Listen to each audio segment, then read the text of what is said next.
Hello, everyone, and welcome to another amazing episode of The Lion's Den. I'm your host, Venezia Leone, and today I sat down with Prasad Chavali, CEO of Axel Automotive, a software platform that unifies and cleanses all dealership data into one place for access to applications.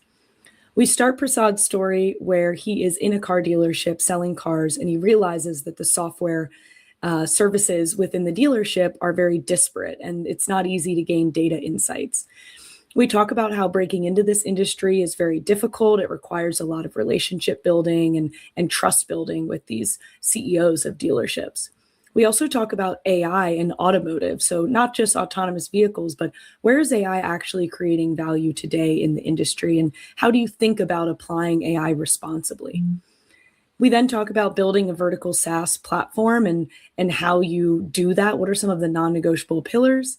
And lastly, we talk about what keeps him going forward as a CEO and finding the perseverance to continue pushing forward despite roadblocks.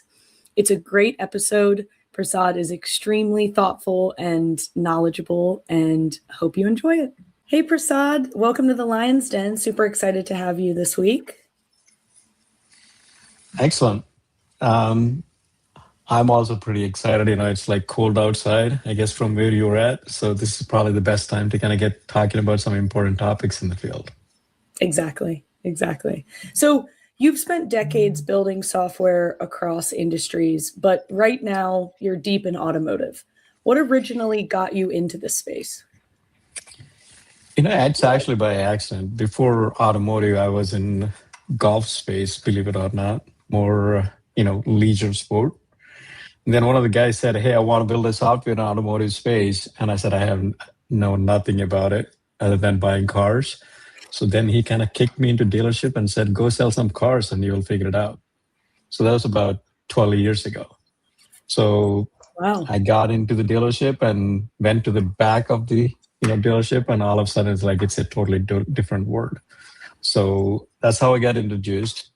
And then it was a fascinating industry, huge, very complex. It's not as simple as just buying and selling cars. So I started looking into the technology and then started learning this space. And here we are 12 years later, doing pretty much exclusively nothing but automotive. Were you successful at selling the cars or no? Hell no. It's like, do you know how many times you have to contact the person to kind of get them to come and see the car? And yeah, I had no idea how to even start negotiating or what to talk to, right?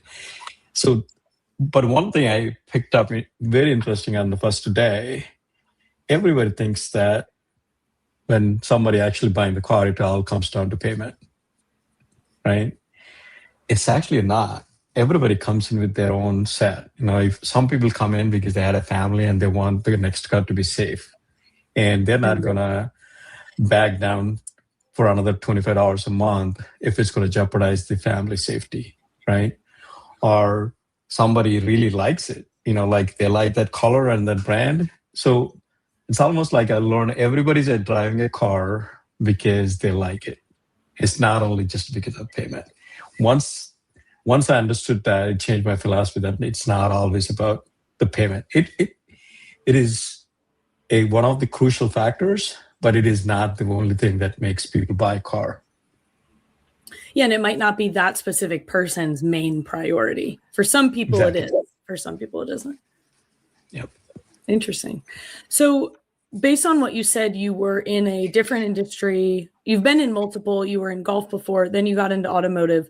What made you confident that you could become an expert in such a complex, legacy-heavy industry? Because there was so much opportunity to learn. There was technology-wise, there is, sales, service, parts. There was so many areas. And I figured there were not a lot of experts in the field. There is opportunity. If you go to some space, there's already so many experts. You go, they're all going to say, "We figured this out." So I figured that if I start learning about how it operates, we can actually make a really good, impactful product. Because at the end of the day, if product is not useful for that vertical space, there is no use case for it. So you really need to learn the industry.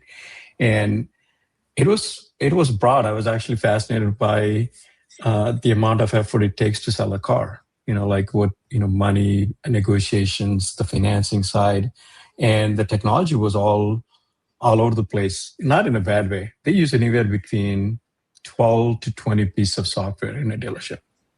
Wow. For selling a car, servicing a car. So that's when I said, okay, wow, this is segmented, very complex. A lot of money flows through, and there is room for innovation here. So that was the reason I actually really liked the space and start working across the board in the dealerships. Yeah. So when you got in and you were intrigued, what was the hardest part about earning trust from potential customers early on? Was it understanding the technology? Was it the culture of automotive? The language they were speaking? What was a big challenge early on? It's true back then. It's true now. It's the knowledge of the space, because you may have the best technology in the world, but if it is not applicable to that space, nobody's going to listen to you. And when they start talking, and if you don't know about that industry and you start throwing some buzzwords, oh, that is going to be really great and all that, they will smell you from a distance. So, listen, they're all in the space of selling cars. They're all good operators, good salespeople. Some of them been in business for 20, 30 years. And a lot of vendors come through trying to sell them, various products, software. So they have that fatigue. For somebody to pay attention, to pay trust, you really need to know how everything operates and start talking in their language, right? What is the profit mean? What is per vehicle retail mean? Some of the data they're looking for. So I think over the last 12 years, that is where we learned a lot, and that makes the difference. So it's easy for a new software to come into the space, but that industry knowledge is going to take time. There is no quick, fast, easy way, and AI is not going to fix that overnight, right? Is there anything that you'd say kind of helped you accelerate that knowledge space faster than I could learn about the automotive industry? You have to be there. I started visiting the dealership almost every other week, even if they wanted me there or not, because they're like, hey, I'm waiting for you. They're like, oh, we don't have time. I said, I'll come and wait in the service drive or sales, because once you're able to walk around the dealership, you will pick up a lot of the details. And I still visit a lot of my current customers frequently, because that's the only way for the product to be better. Because one of the other things with this industry is not everything the same, right? Meaning factors keep changing. Tariffs can come, inventories are low, COVID shut down. Every time an event happens, they all have to look at different things all of a sudden. So it's not like a banking or simple, straightforward, credits and debits. So that pivot happens almost quarterly and yearly. And if you're not in the space, understanding what are the current challenges, you could be not competitive in the product. So we had to do some hard pivots multiple times in the last 12 years. Wow. Okay. It's funny because I was just reminiscing on a time that I had to sit in a dealership for like 2 or 3 hours to wait for something. And I was just mesmerized by the coming and going of the different people and how paperwork was exchanged between them. And so just picturing you kind of going and observing and interacting, it sounds like great user research. Exactly. And we focus on the dealership operation side. We're not in the sales cycle. So our software deals more with the operations. And the only way to learn more about it is to be in the operations. I mean, if you go into the service side, service-based part side, it's almost like the back belly. Like you never see that as a consumer. Absolutely. You never go into the back of the dealership, how they clean the cars and things like that. And that's when you realize what is the effort it takes to sell a car, service a car, and then keep a customer. It's not an easy operation. Absolutely. Okay, so let's dive in a little bit into what your software does, and maybe kind of lean into how AI, like how you're incorporating AI on top of just what the software does. Yeah. So remember, I said they use anywhere between 12 to 20 pieces of software. Yeah. And they are all bought from different vendors. So the chances are you have software from 5 different big companies in your dealership. And so how do they talk to each other? Sometimes they do, sometimes they don't. And that's where I was like really intrigued that how come all these different systems don't talk to each other? I mean, they do a little bit, but not seamlessly. So our product is actually to bring the data from no matter what software you use for whatever the purpose, to try to bring the data and start connecting. So you can see everything from the beginning to the end rather than bits and pieces. So if you run a report in a typical environment, you have to go into your operating system, like which is called the DMS, to run one report. You need to go into your CRM to kind of run another report. And you have to figure some kind of a connection between to say, okay, I had 100 people come in, I sold 50 cars, so it must be a car for every 2 people visited. So, but that was all manual. And I said there had to be a newer way of doing this. And when I set out to do this, people are like, oh, there are so many pieces of software, you will never be able to get all the data into one place and make it meaningful. So fast forward, we have about 130 different integrations. And we pull data from a lot of different systems. And we figured out how to connect the dots in many cases. So you, as a customer, could have gone to multiple dealerships, has bought one car, bought 2 different brand cars, have serviced at different places. Now we're starting to see you as one person rather than as 10 customers, right? Wow. Yeah. And once you start doing that, the operational efficiency is where most of the losses are, because you cannot sell a car for any more money than the competition, right? So where is the money now? Because with the internet and everything, everybody knows the price on the internet, they all can find out, so there is no more price competition. So you have to sell where everybody's selling.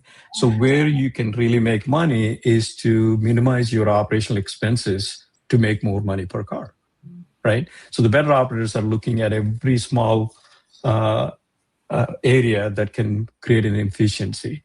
And that's where the AI comes in, right? So what it used to take 10 hours to do, if you can do it in 5 hours, what is that productivity? Eventually multiply the number of people, then it will show up under your financial statement as less salaries, right? So you don't have to pay as much money, and that will make you make more money, in the car, because you're going to still sell same car. And the other thing is, if you go to a dealership, our area, there are 20 dealerships, right? Let's say in that area. They're all serving to the same people. If you're selling 150 cars a month right now, there is no way you're going to get to 300, right? You may be 160, 140. It's not going to change wildly because there is only a set number of people, set number of cars. So the magic is in keeping that volume and making more money per car or more money per service. That is where the magic. So the AI is where everybody started looking into and say, how much can I make more money? But the initial AI euphoria is like, okay, it's going to replace humans. I don't need so many people to call.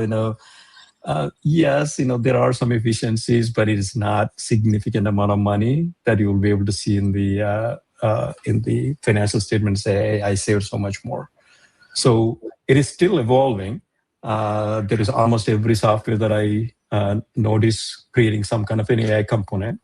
And hopefully it will reduce the cost of software. It will also reduce the amount of people that it's going to take to run operations.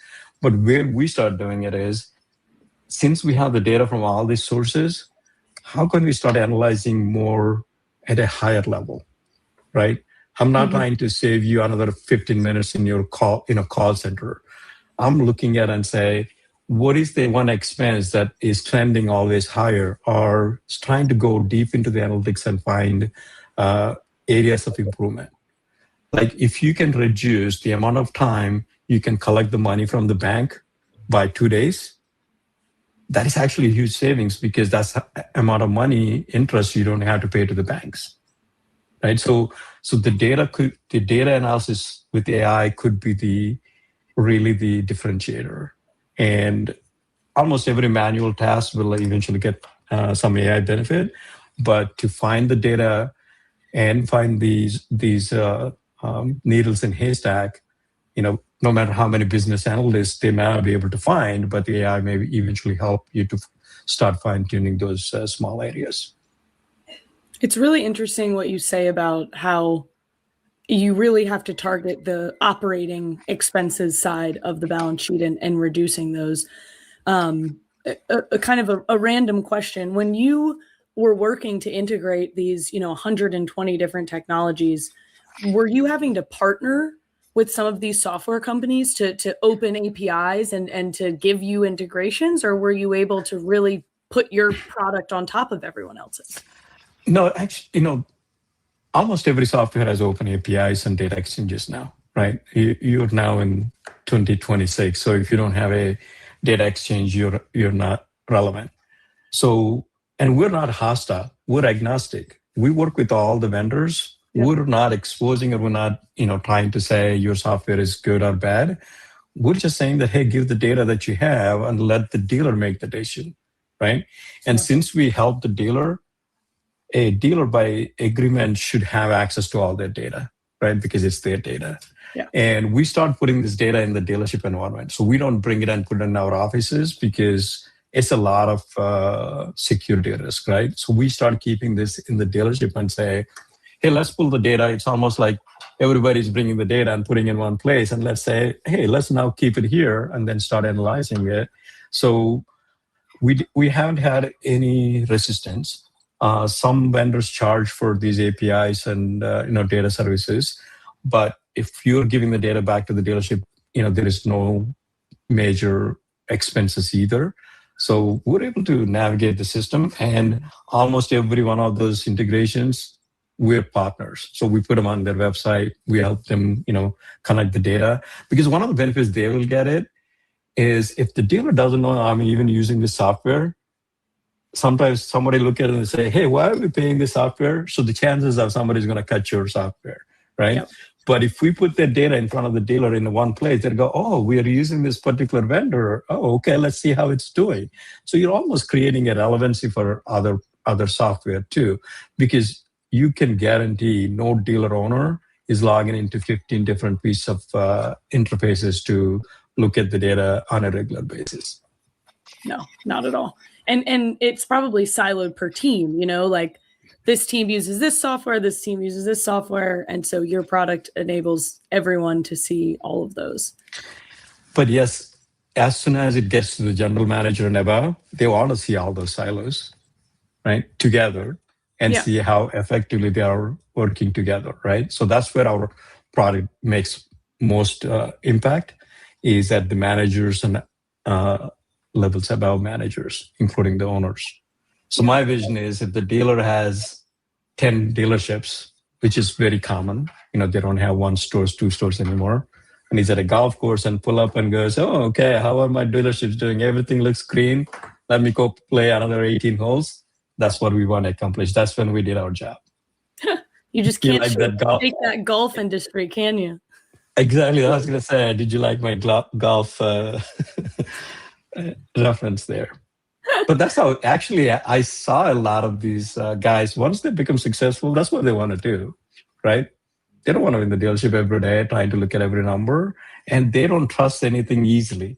They don't trust two reports if they don't say the same thing, because these guys are hard core guys that were in the dealership, looked at every number and got to this point. It didn't happen accidentally. So to gain that trust, which is the question he asked, is not going to be easy. But once you prove to them that you can give them reliable data and can help them, you're their best friend. I have still a bunch of dealer owners text me now and then and say, hey, Prasad, what do you think of this? Did you hear of this software? For me to have the trust from them is a huge deal. Absolutely. So how do you think about using AI? Like, I feel like in general, it's important for all of us as we integrate AI into our products to do it responsibly. But even more so to what you just said, there's customer data, a mistake might be more expensive because you're talking about assets that are $30,000 to $100,000 in value. You're not talking about, a $5 charge or purchase for a customer. What are some of the philosophies or systems that you have in place when you're thinking about using AI in this product responsibly? Okay, so I'm not going to date myself, but I actually did my first project in AI in 1995 when I was going through school, right? And at the time, it was just a futuristic word, Terminator 2, Terminator 1, AI meant, Skynet. And we were not able to afford AI for the longest time because it took a lot of horsepower. Computing was very expensive. You couldn't build enough data centers to serve it. But now, finally, we got in that phase where a lot of data could be crunched, pretty quickly. That's why AI become more relevant now, because the technology is now enabled it. But at the same time, it's a huge risk. Where do you put the data? Because not everybody has the boundaries, right? You don't know if your data is going into a public cloud or if it is something that is being shared. So we had to be really careful on our AI strategy. So we now created a private AI cloud for each dealer group where the data and analysis and everything stays within that environment. It's almost like a private cloud. We do not use public APIs. We do not put information outside of the dealership group, because there are some groups that signed up to like a AI account and start uploading their financial statements thinking that it will find, and all of a sudden, some of the information got public.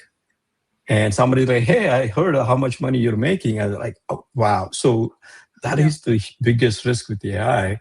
So we had to create the private cloud.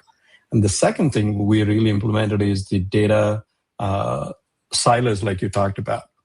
If you're logged in as a sales manager, you cannot see the compensation or the profits the dealership is making, because you're going to start focusing on that rather than your job. So we had to separate the data by the roles. So right from the beginning, it's private, and also all the data models are actually tied to users. So if I'm logged in as a dealer principal, I can see everything. If I'm logged in as a salesperson, my AI is going to be more about what cars I sold, what cars are in inventory. So it actually knows that it can give you the answers based on who's actually using the AI. Those two things we had to do before we even, start putting anything on our website to say we have AI. And the next thing that we also really realized, AI is not a separate product. It got to be part of your product. So it's not like a new module. It's not like we're not selling another product called AI product. It is now part of every report and data set we have. So AI is now helping us to analyze the data much faster than what we were able to do even 4 years ago, right? So AI is actually helping us to kind of get to our data insights faster. So it's part of the integrated data. And the last part of it, any AI answer has to be verifiable, right? It cannot say, we cannot put a disclaimer saying that whatever the insights I'm going to give may or may not be correct, right? Yep. If I say that, nobody's going to really ask the question, especially if you're doing with operationals. I cannot say an answer that I don't know how many salespeople you need. I think maybe 10, maybe 12. So we had to have verifiable data. So what we've done is we built those reports that are verified against financial statement and start feeding that data to AI. So when it tells you sold this many units in October of 2025, you can click on it and see that report. That's when the AI insights are more reliable, right? Where those are no longer guidelines, they are actually real numbers. Yeah. And what's interesting about that is the kind of roles and permissions and data segregation are pretty basic principles of SaaS. Like, you know what I mean? Just using kind of software in general. So it's interesting that those principles, even though AI is this new and crazy thing, it really is the same philosophy that we've been building with software for a while. Yeah, it's the same philosophy, but it's now more important than ever, right? Before, at least you were able to kind of contain because people are not poking around. AI can have access to everything, right? So you really need to build those walls and separations before you release the software or the features. Yeah, absolutely. So a quick question about vertical SaaS platforms, because I think that's kind of a unique experience for our guests on the podcast. What are some non-negotiable pillars that make vertical SaaS work? It's very interesting. I actually went to a vertical SaaS conference in San Francisco in October, and there were about 350 CEOs at that conference, all different industries, and there were only 3 or 4 from automotive. So when they start sharing the information, and I was looking and go, wow, irrespective of which vertical you're in, it's the same problem, right? And they are non-negotiable. Or some of the pillars I talked about, security, right? Everybody's worried about security and how they're going to control this AI engine. And a lot of people say, don't even start talking about it, agentic AI, generative AI. Those are all buzzwords. Make it part of your SaaS. You're just saying that because you're using them, but that is not a buzzword or a byproduct. So that was most of the points I told you I learned from those conferences, like going into and say, what are the most successful SaaS platforms doing? And you asked me about another thing is like, you need patience in these verticals, and it took me this many years, but every year is now better because the information that we're learning is much faster, right? So if you start a software in a vertical SaaS, it's not going to sell by itself, no matter how good it is, right? You're going to need validation. You need some customer base. You need that tipping point. The book I read like a long time ago to reach that.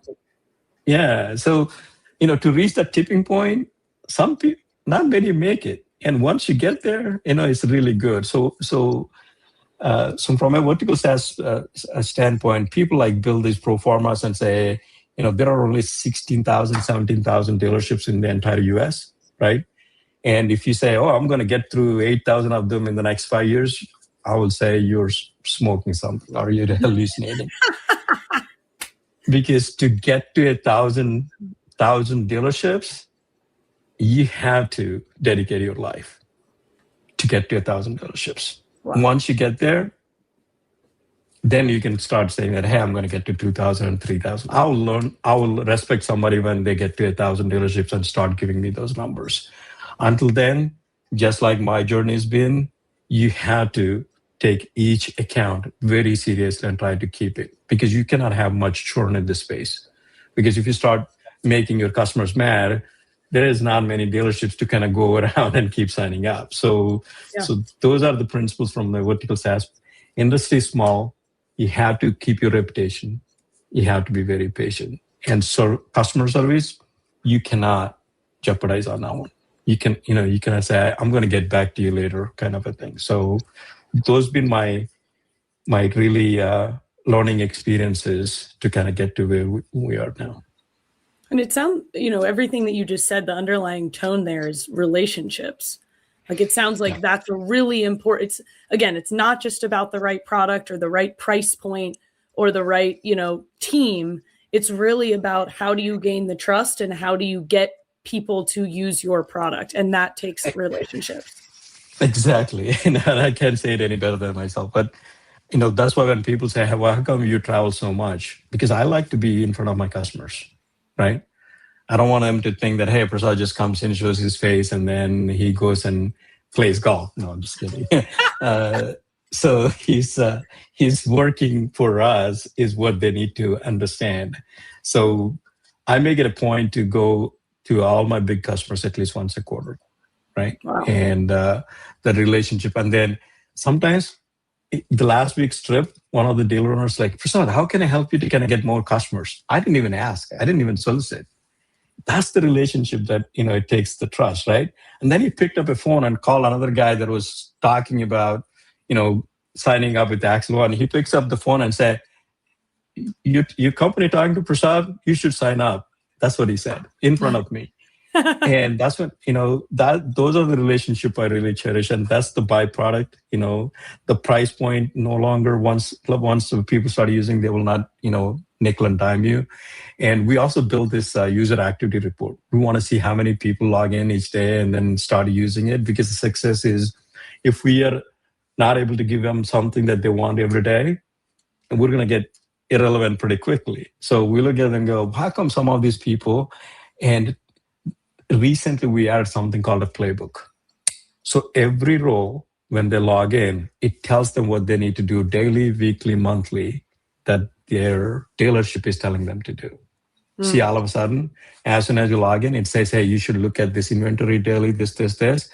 Now you're helping, the software is actually helping them navigate through, because nobody want to sit in front of the computer in the dealership, by the way, right? And start looking at these reports. They all want to be, chase that customer, buy, sell the car. So if they can get through those things that they need to look at really quickly, that's where they'll start using the system more. Less time on the system, no problem. But more users on the system, definitely that's what we wanted. So the playbook future with AI has been a lifesaver for us. Almost like when I do a demo, when I show those two, and some people start going, we don't have a playbook. And then we say, why not? If you want to build a really good organization, people come and go. They all should follow your playbook and what to do to be part of your successful organization. You don't want people kind of doing maverick things on their own. Yeah, it's like the documentation piece. So that I always say, if somebody gets abducted by an alien, we need to be able to do their job. So let's make sure we have that documented. And this is where AI helped recently. Remember all those binders and documents they have, operating manuals, training manuals? We put them all into AI now, right? So before, they used to send these PDFs that printed and put them in the training rooms, and now they can all log in and say, hey, what do I do if a customer slips on the floor? You have to fill in the form. You have to report to your GM. There is an operating process for that. So with the AI, it's actually easy to put it at their fingertips, and whenever the management updates one of the directives, it immediately goes into the system. So it's never outdated. It's not like you're looking at a Word document. That is where AI really helped us, is these playbooks and the documents that, there are so many of them. And one of the manuals I saw at a dealership group had 570 pages. So tell me somebody sitting there and reading all those 570 pages, right? So, but whatever you want to find in those pages, now you can quickly get to that through AI. It's amazing. Sometimes I even upload articles and I'm like, what is the value that the company sold for? And just have it answer it, rather than even reading a 3-page document. So can't imagine a 570-page document. Yeah. Well, okay, last question. So you have built through uncertainty, pivots. Again, we've been talking about this industry that's so reliant on relationships. What keeps you going as a CEO? What does perseverance look like for you when momentum hasn't been obvious? And it's almost like somebody asked me the same question, and I said, number of stores, valuations, exit.